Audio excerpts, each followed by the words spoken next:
Hi, in this episode of Redneck 101, we're talking about easy spring catfish in Reservoir Creekbacks. Catfish can be hard to find in many reservoirs because at a given time there's a lot of water that doesn't hold many fish. Fishing creekbacks in spring can be very productive because the predators follow the spawning bait species into the creekbacks, and all the action is concentrated for several weeks into a small space in a fairly predictable manner. There is a Redeemer, Jesus, God's own Son, precious Lamb of God, Messiah, Holy One. The path to success is determining when large quantities of bait are concentrated in the creekbacks. I start paying close attention once the water temperature is consistently above 60 degrees. Not every food chain is strongly influenced by every bait species. The precise timing of the creekback action is impacted by the timing of the bait spawns. As water warms, gizzard shad spawn first in most reservoirs. This can happen anytime the temperature is between 64 and 69 degrees, but is more likely during a full moon.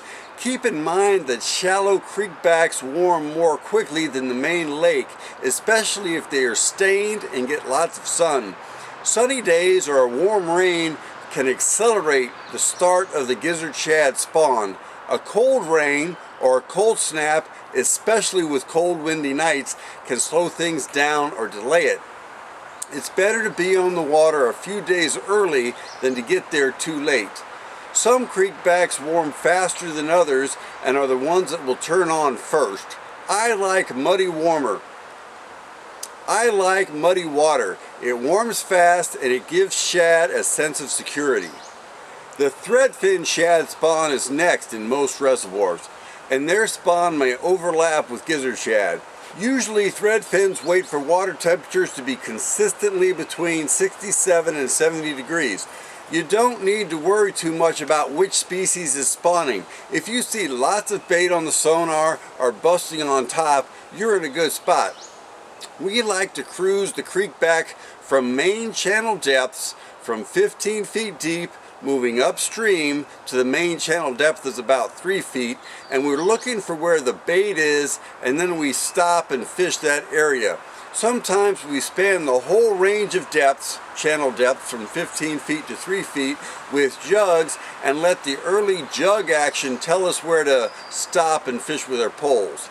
If bluegill are a dominant forward species in the reservoir you're fishing, their spawn is focused when the water temperatures are between 68 and 75 degrees. Yes, it can extend later, but it's the peak in the action that will focus the predators in the small area. But keep in mind that not every reservoir has bluegill playing a strong role in the food chain. If they're not easy to find, and if bluegill aren't easy to catch on hook and line, they probably play a smaller role in the food chain. In blueback herring-dominated lakes, bluegill often play a smaller role, but blueback spawn when the temperature reaches 69 to 75 degrees.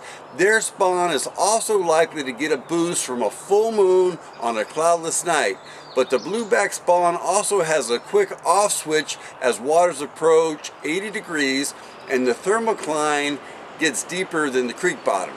Once the thermocline is deeper than the creek bottom and the water temp approaches 80 degrees, the bluebacks will leave the creekbacks, and so will most of the predators chasing them. It's like God hits the off switch on the creekback fishing action. Once most of the bait returns to the deeper parts of the main lake, finding the bait and the fish gets much harder. So get out there and get after them before this happens. And remember to pray and ask Jesus for help in your fishing success. Mankind was created to rule over the fish, to fish like a boss. But we need to remember that the risen Jesus has all authority in heaven and on earth given to him. Yes, we are created to be kings, but we always do better if through prayer and petition we submit ourselves to the King of Kings and the Lord of Lords. That's Jesus Christ.